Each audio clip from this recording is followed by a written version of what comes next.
आगाज है सर, तरावली शहर में विशाल शोभा यात्रा भी निकाली जाएगी, क्या कुछ बताना चाहेंगे सर, क्या कुछ जानकारी देना चाहेंगे? भागवत कथा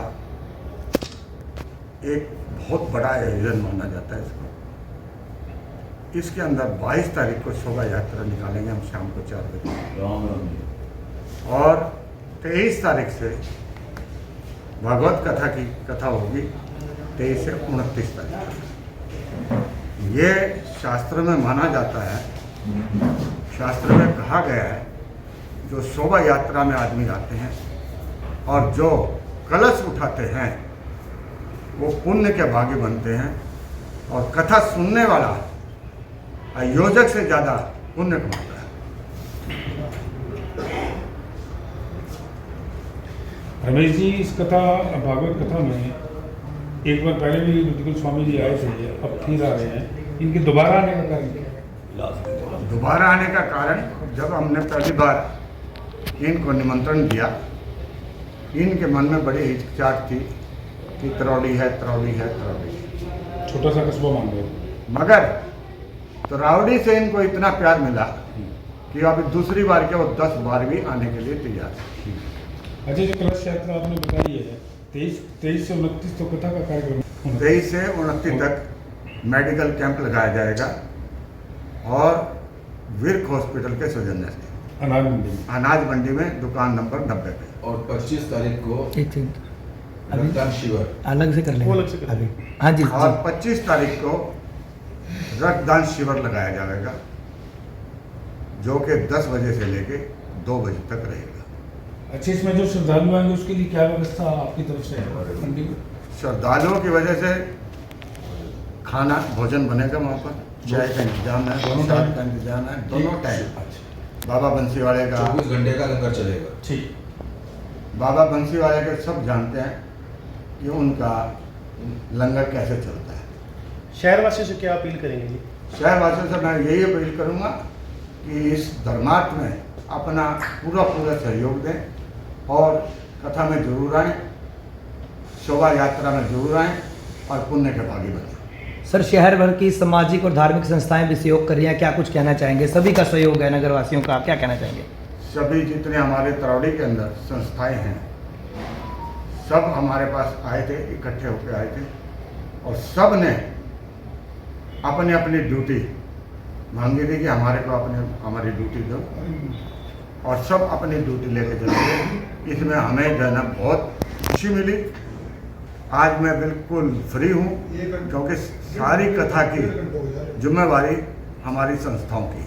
किन की पुण्य स्मृति में सर ये कथा करवाई जा रही है, श्रीमद् भागवत कथा सर? पुण्य स्मृति तो इसमें तो क्या कहें, बाकी ये तो शहर की खुशहाली के लिए ही कराई जाती है।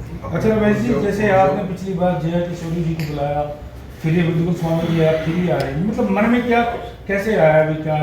इतने बड़े जो कथा के आयोजक है, जिनके पास समय नहीं होता, आप उनको लेके आए, क्या मन में क्या धारणा थी? हमारे जो रिश्तेदार हैं जी, भाई मिलने वाले हैं जी, ये हमारे साधु जी बैठे हैं, सतीश जी। जी, हमारे पास आवाज़ आई कि जय किशोरी जी को बुलाया जाए। हम एक शादी के अंदर गए हुए हैं, जी, ये हमारे साधु साहब वहीं से कूद के पड़े, हमने बुलानी तो जय किशोरी जी बुलानी। जी। उसके बाद मृदुल शास्त्री जी का नंबर आया। ये भी कुछ सोच कर समझ के डिसाइड किया जाता है कि किसको बुलाया जाए, ताकि शहर वाले अच्छे आनंद से कथा सुने। अमन जी का अमन जी की में श्रीमद् भागवत कथा भी, रक्तदान शिविर भी, मेडिकल चेकअप कैंप भी, क्या कुछ जानकारी देना चाहेंगे, क्या कुछ अपील शहरवासियों से करना चाहेंगे? भागवत कथा का आयोजन 23 से 29 अगस्त तक, जैसा कि श्री रमेश जी ने बताया, मेरे फादर ने, वो त्रावड़ी में हो रहा है, और 22 तारीख को कलश यात्रा का आयोजन हो रहा है। भागवत कथा का हम एक आयोजक हैं, और ये जो आयोजन है वो शहर वासियों के योगदान से ही होता है।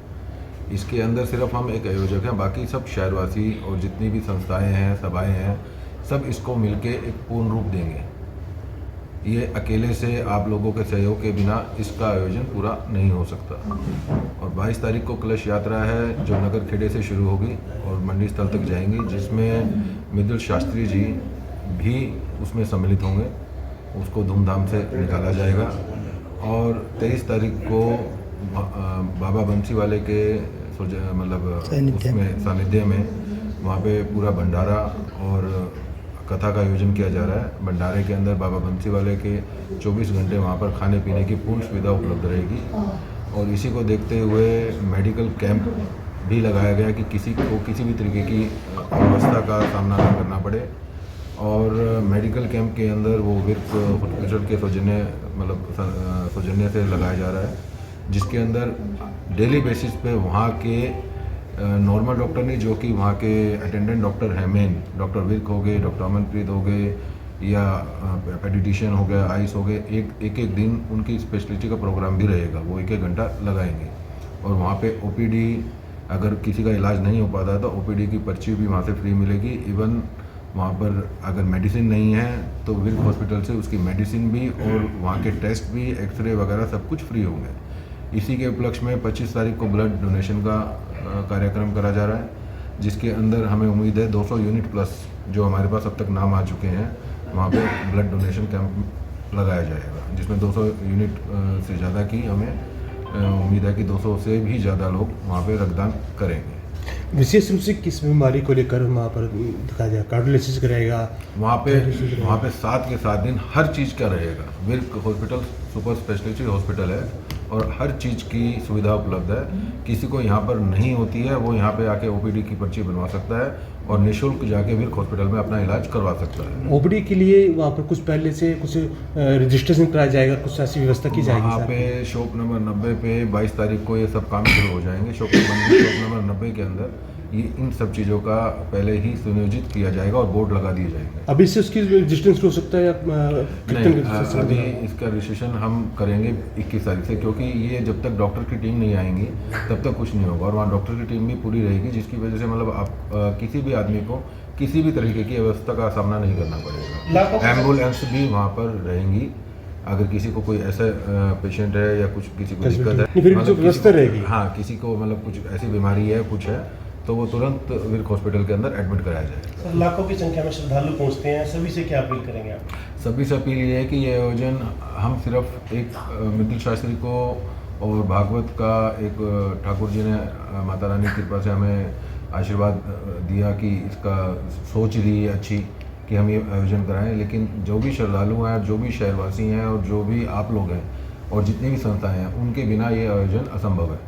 ये जब तक साथ में हैं तभी आयोजन तभी पूर्ण होगा जब आप लोग सब साथ में हैं। सर, काफी बड़ा आयोजन है, सहयोग की क्या अपील करेंगे संस्था के पदाधिकारी? सहयोग के बिना तो कुछ होगा ही नहीं। सहयोग आयोजन मैंने क्या बोला कि आयोजक एक हमने सिर्फ मृदुल शास्त्री जी को ले आए, बाकी तो सब काम शहरवासियों का और संस्थाओं का है कि कैसे मैनेज करना है। और उनके बिना किसी भी तरीके में भागवत संपूर्ण नहीं हो सकती। भागवत एक व्यक्तिगत आदमी सिर्फ एक आयोजन कर सकता है, लेकिन उसको संपूर्ण बिना सहयोग के और बिना सम्मिलित हुए बिना और पूरा नहीं हो सकता। और जिसका भी योगदान जैसे हो, मैं तो सबसे यही प्रार्थना करूंगा कि जिसका जहाँ से जो योगदान जो भाई जैसे भी हो उस भागवत कथा में सुनना ही नहीं, उसका महत्व उतना है जितना उसको आयोजन को सफल कराने के अंदर जो उसके अंदर सेवा कर रहे हैं, सम्मिलित हो रहे हैं, उससे भी बहुत बड़ा फर्क पड़ता है।